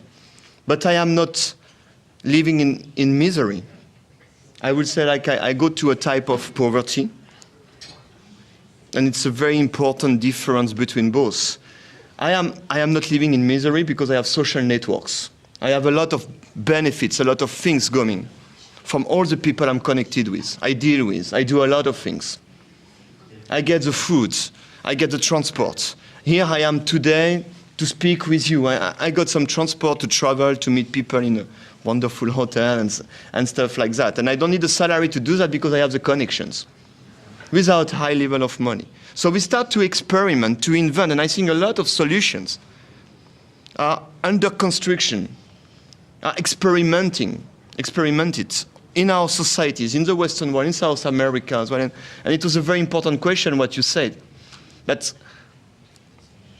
And I really believe in this transition, all these movements. Sometimes we say it's a failure, like Indignados, No Podemos, Syriza, Occupy, LMP in Hungary, maybe the experiences which were a total disaster in France when we tried to organize a degrowth movement in a national way and everything. It's a type of things where we change ourselves, we understand a lot of things. We construct transition, we construct new ways of life. And that's really the most important, I think, to step by step change ourselves individually, collectively. Try to push to change the institution, which is the most terrific thing, because these institutions are made for the model of society we are not made. To live in peace, sustainability, to live in happiness, well-being, and so on. So that's the type of challenges that we are. And to repeat what I said this morning, I think the question is really about to minimize as much as possible all this violence which are going on. And there is no one recipe, there is no one unique pathway, but a diversity on multi-level, on multi-approaches, a diversity of things to transform step by step our societies. So we have three more. Francine, Hilary, and Paul. And I think that we are fine. We call it a night. I had 3 questions related to Latin America, but I will limit myself to one. And the first was about the left, but a lot of things have already been said. The second is about development that maybe we cannot discuss tonight. But the third, and maybe it sounds a bit out of context, but I would like to mention it. It is about solidarity. Because my heart is bleeding. My heart is bleeding when I hear about the tragedy in Honduras and the assassination of Berta Cáceres. My heart is bleeding when I think of Mexico and what is happening there. And my heart is bleeding because of the lack of solidarity with countries like Mexico. Do you know that in Mexico, every year, more than 10,000 people are murdered for political reasons? More than 10,000. Every day, 7 women are assassinated. Every day. In the past 6 years, almost 30,000 people have disappeared. And we know what it means to disappear. It means you are assassinated and then buried somewhere in a mass grave. And every day, normal citizens, because there is total impunity, citizens go and look for their families and start to dig and find bodies. It is a horrible situation in Mexico. And there is, in Europe, no solidarity at all. And this is only one case. I mean, I could talk about Asia. I could talk about other countries in Central America, in South America, where journalists are murdered every day. Not every day, but... I mean, the same goes on with the refugees today. We show our solidarity with the refugees that are now coming to Europe. I have seen no solidarity with refugees in Southeast Asia, in Africa. I mean, we are very selective in our solidarity. And maybe we should, one way or another, I have no solution, but let us please think of it, reflect on how we can better show our solidarity with what is happening in the rest of the world. I mean, Mexico is touching me personally because I live part of the year in that country, and it is really a horrible situation.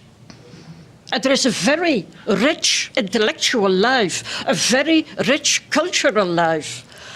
And you can easily forget what is happening in the rest of the country. And it is so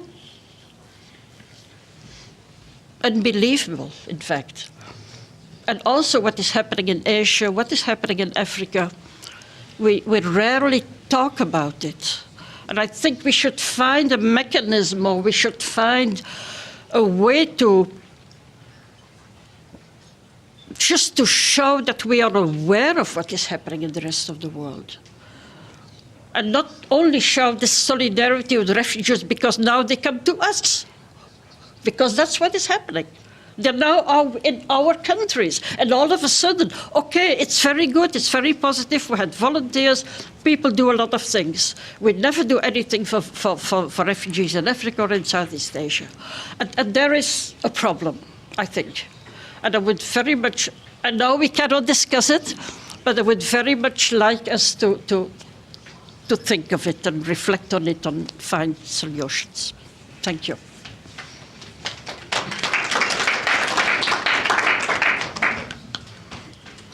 Hilary?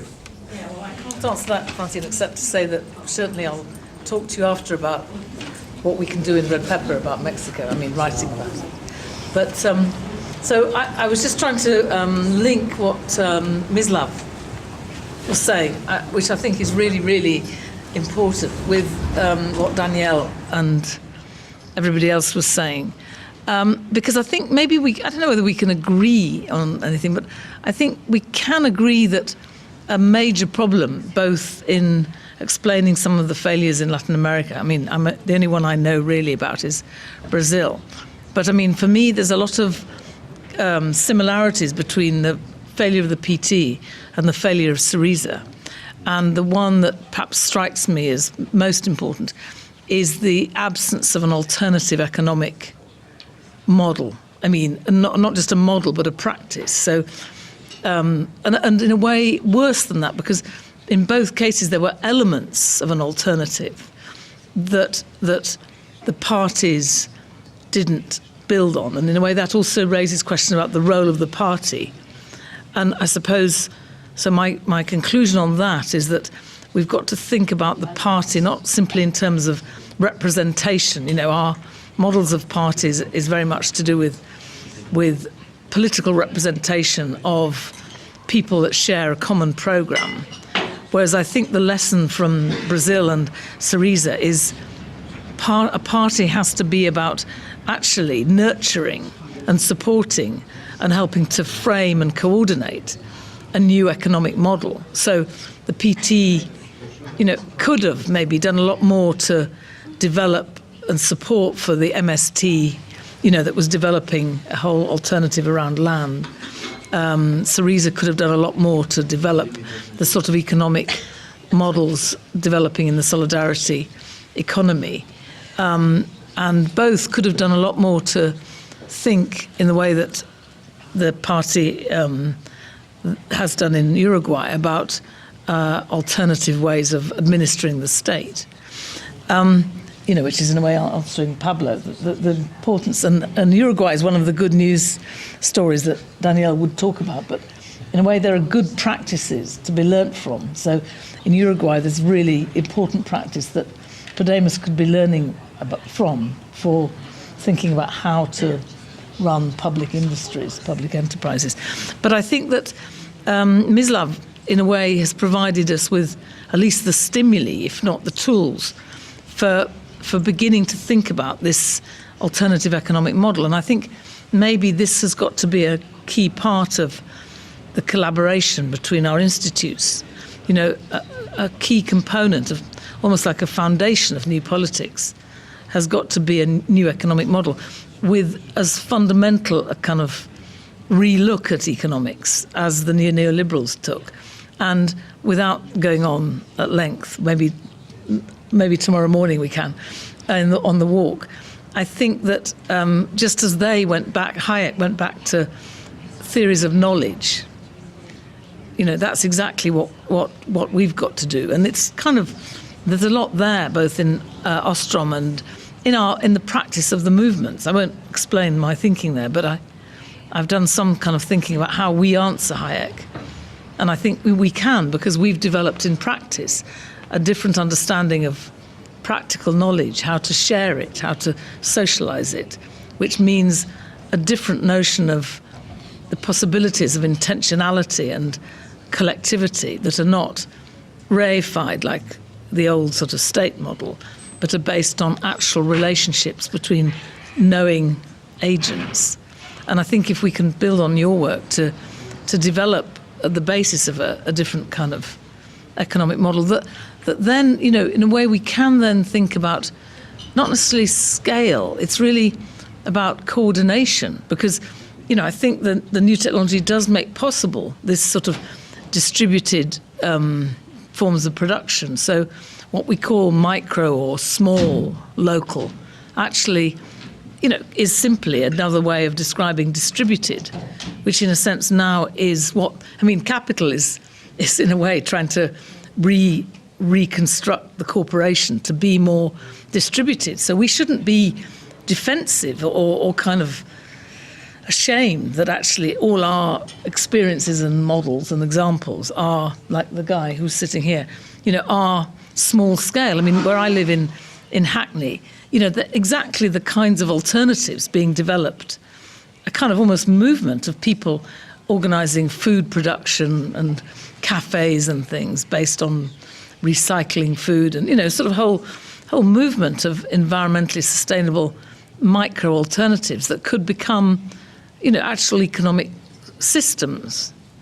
So anyway, I think this is a rich area that we need to develop as part of a new politics. Last word, huh? No, nothing as profound as has gone before, but I think in the spirit of Tomislav, 4 things. And the first might sound pathetic, but I think it is, tonight for me has been the rediscovery of internationalism. So we have non-aligned movement that we've told to forget about for 25 years. And it seems to me that the only way of getting away from Eurocentrism is actually to have a genuine dialogue, not only with Latin America, but with the Asia-Pacific region, with Africa. There is rich traditions in Yugoslavia of people who studied Africa, who exchanged with Africa, and we've lost all of that, and we've looked to Western bloody Europe, and it's time to kind of, start to really think back in terms of internationalism. And I think, tonight has helped with that profoundly. Second thing I want to say, I want to rehabilitate a practical social theorist who hasn't been mentioned, Paulo Freire. Because it seems to me that some of the things Mislav was saying about how to have expertise in the service of an emancipatory project is something that Freire was deeply about. And Freire didn't actually care, I think, about whether it was state or autonomy. I'll come on to that in a minute, but was desperately trying to use a language and a model of conscientization that actually connected with oppressed peoples. And, you know, when I went to Brazil, what's extraordinary is, regardless of the legacies and the successes and failures, is how deeply Freire almost unconsciously is part of some of the kind of institutional structures of Brazil. So that's the second point I wanted to make. The third point is, I think it's a question and a plea. I think we need to talk much more about the state. But I have actually heard mostly today the state used in liberal theory terms. The state as a set of institutions. And there is an older tradition of thinking about the state, which is that it itself is a condensation of contradictions and complexities. Hilary, I'm not quite as old, but we remember In and Against the State, this whole idea that you actually live with the contradictions, that you don't do this binary of autonomy or statism. You actually, all of our struggle is in and against the state at the same time. So can we please, in future green academies, and it's not even about the state, it's actually about differentially scaled regulatory authorities and state-like practices, because the nation-state is not anymore the most important thing. So those are three, I think, quite positive interventions. My fourth one is a little bit more negative, and that is the danger of equating social movements with civil society, and the danger of equating civil society with NGOs. And one of the elephants in the room for me today is actually the projectariat, the new projectized class, in which actually it is not about one's individual position in a particular social formation. It is about how much one can, through the next project one is involved with, actually manage to escape from some of the vagaries of the multitude and the precariat within particular spaces. And I do think we have to be a bit more self-reflexive about where all of us are in relation to the projectariat, and what the transition might be between, the danger of authentic social movements being absorbed into a transnational project class, which actually, although it may not have huge salaries and high and secure labor conditions, actually is able to do certain things, which means that some of the deep vertical work of emancipatory practice gets lost. You should finish your book. Yeah, the last chapter that I can't write. Yeah. So we have closing words by Daniel and Mislav, and I want to end with a positive note, because Okay. I think it was a very moody session. And I don't want Andreas to give you the wrong impression that everything is bad. I think there's a lot to recover from the experience of the Latin American left. First, when you think about Europe, you are fighting against two huge trade and investment treaty, TTIP and TISA. In the case of Latin America, and this was a conquest not only of the government and not mainly of the government, but of social movement, the Latin American left managed to defeat the free trade area of the America against all the power of the United States, and one progressive government under a left government, the case of Uruguay, decided to be the first country that left the TISA negotiation. So it shows that it is possible. Now the European left is also looking for new ideas for democratic innovation. Actually, some of the most radical ideas for democratic innovation came from the Latin American left, not in national government, but in municipal government. I think when you look for lessons, we also have to look at the experience of the left at that level. For instance, now participatory budgeting has been mainstream, has been pasteurized. We talk about a light version of participatory budgeting, but in its radical form, it was invented by the PT in Brazil before it was exported worldwide. Also, in terms of public services and water right in particular. In Uruguay, a left government and the social movement managed to change the constitution to declare water and sanitation human rights that cannot be privatized. And now it is by law. There was also a country that decided in a referendum to reject every kind of privatization by 60% of the vote. That was Uruguay even before the left came into government. So it shows that you can resist and you can win against privatization. Now in Croatia, I heard you had a fascist minister of culture. Some of you refer to him as that. In Poland, you have a very right-wing government that is threatening civic rights and even women's rights. In the case of some of the governments of the left in Latin America, there were huge improvements in terms of abortion, in terms of gay rights, and marijuana, that for some of us is also an important right, as it was the case of Uruguay. Also, some of this government managed to change the constitution and made the legal recognition of rights some of the most advanced constitutions on earth. That's the case of Ecuador, that's the case of Bolivia, that's the case of Venezuela. So I think that's a major thing. Also, when we talk about extractivism, it was not an invention of left government. Extractivism is happening all across the region. It's happening in Mexico, as Francine said, and I'm sure Lyda could talk for hours about extractivism in Colombia, Peru, and all the countries where the left is not in government. This shouldn't be a consolation for us, but at least we should be aware that in those countries where extractivism is also happening and where the left is not in government, the situation is also very bad.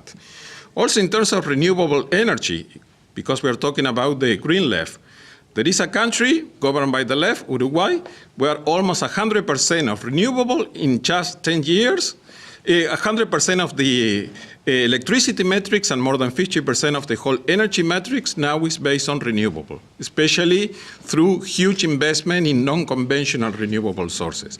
Friends of the Earth and the Uruguay and the trade unions and myself, we don't really like the way it was implemented because it opened the door to the private sector, but we really like the energy transition. We think it was huge and something to highlight. Also in terms of social policies, Francine mentioned today the millions of people that were taken out of poverty by Lula and Dilma's government in Brazil. And we also see very progressive social policies almost in every country where the left has been in government. So not everything has been wrong. We have to remember that.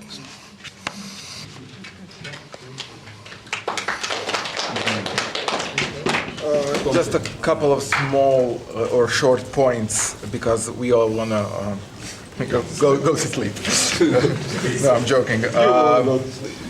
First of all, there are deep connections between what is happening in the European periphery and what is happening in Latin America. And if I knew that this would pop up as an important topic, I would come more prepared. But it is, I can say right now that it is quite clear that all the programs of fiscal adjustment, all the experts being brought from outside to countries of post-socialist periphery, all this movement towards neoliberalization that is now going on heavily in Eastern Europe has already been implemented in Latin America, in Latin American countries in the 1970s, 1980s. So this is basically a copy-paste. When you look at it historically, it's a copy-paste strategy.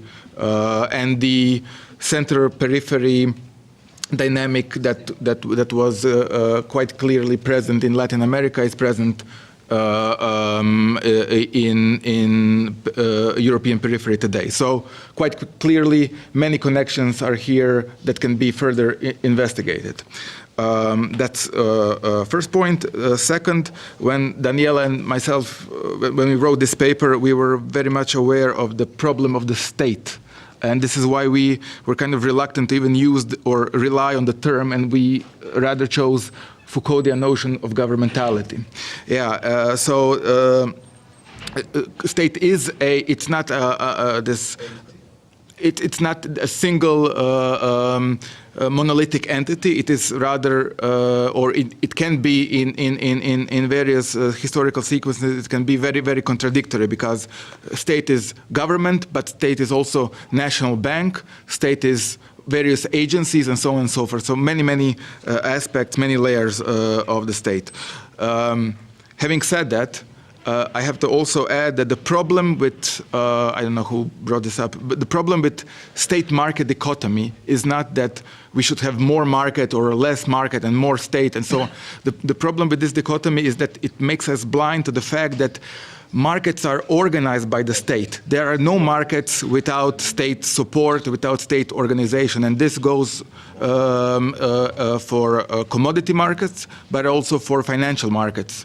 You cannot even speculate if you don't have some kind of regulation, some kind of institutional framework, whatever it is. Okay, so historically it is clear that these two entities come together rather than being opposed to one another, and this distinction is a particular feature of neoclassical theory, and it cannot be understood without this particular context. I will not go into these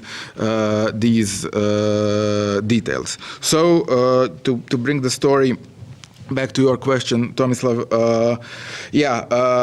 for me, the problem that we face today is simply related to the fact that what was previously this rather defined domain of economics has now moved outside of this particular domain. It has saturated other social fields, and now the economic logic is now present in this other previously non-economic domains or fields. And this is true for academic disciplines, the way that economics is influencing political science, sociology, and so on and so forth. But it is also true at the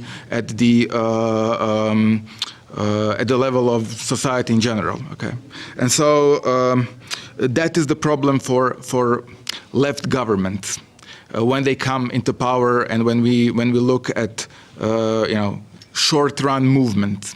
The fact that we still don't have better options than the very old-fashioned Keynesian fiscal and monetary policy at our disposal, perhaps with some kind of green growth stimulus and so on and so forth. That's the problem. How to move from this policies of the short run towards something that is democratic, sustainable, egalitarian in medium and long run. And this is where Syriza broke down, and many other governments in the past, Mitterrand, and also can be also one example in the 1980s. And this is also the challenge that other socialist or social democratic parties will face. What is the problem with Sanders's current agenda? Tax policy, how to deal with fiscal issues, healthcare policy, how to finance single-payer healthcare, public investment that will be directed towards infrastructure. So all of the classical Keynesian themes are present. Of course, he kind of frames it in terms of political revolution and democratic socialism, and we can think whatever we want to think about these notions, but this is how the game is set, and whether we like it or not. So we do make history, but not under conditions of our own choosing. Thank you.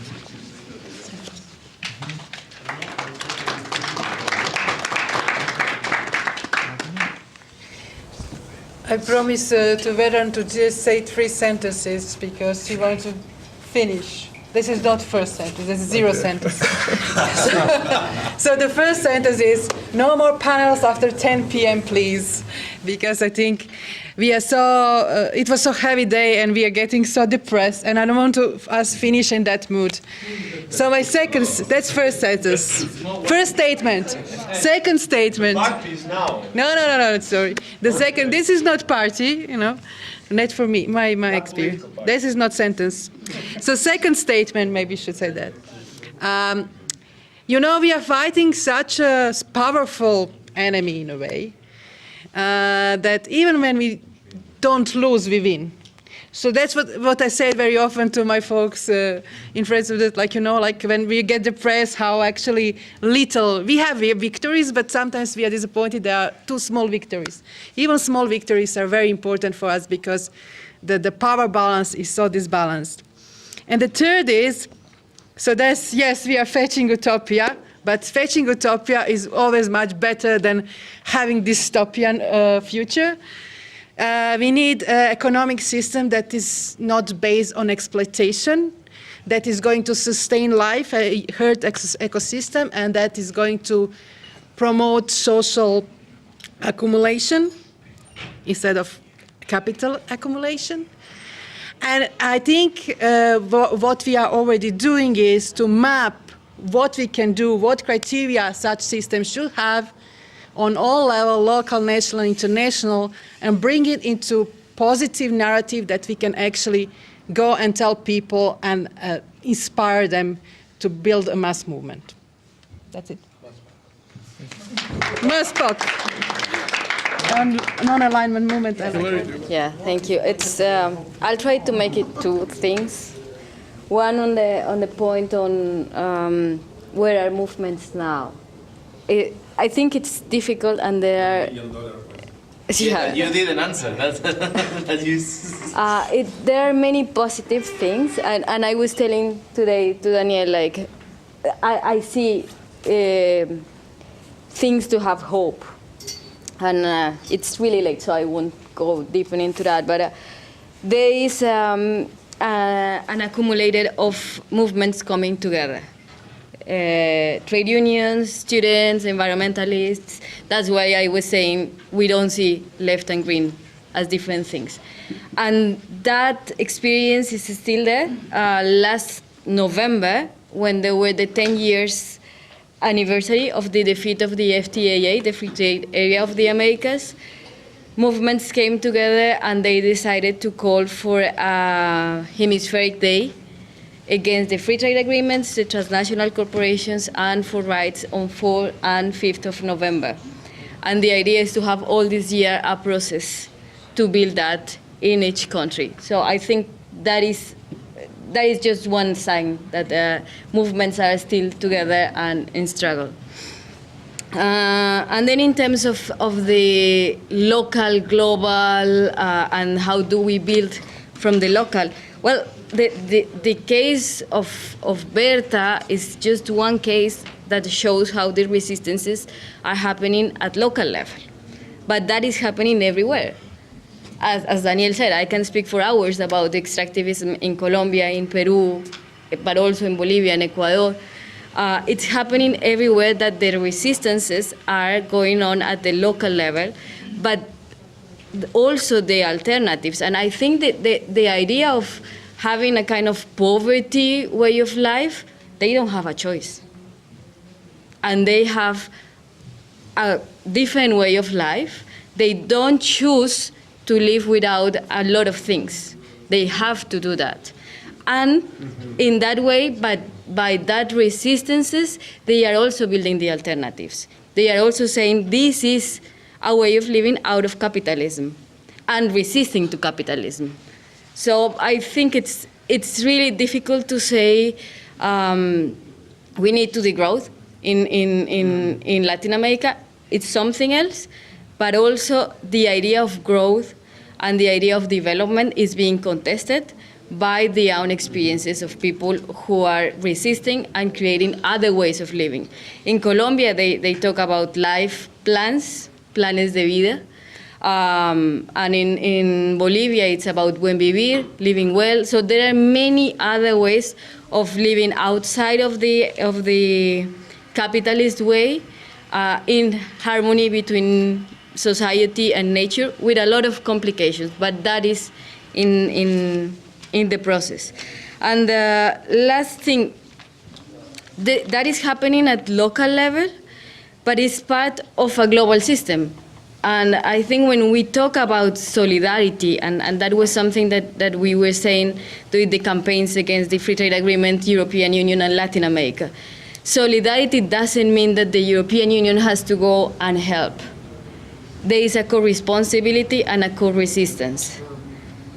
And that's the opportunity now, not only with the free trade agreements, but resisting the neoliberalism and the capitalism itself. That's it.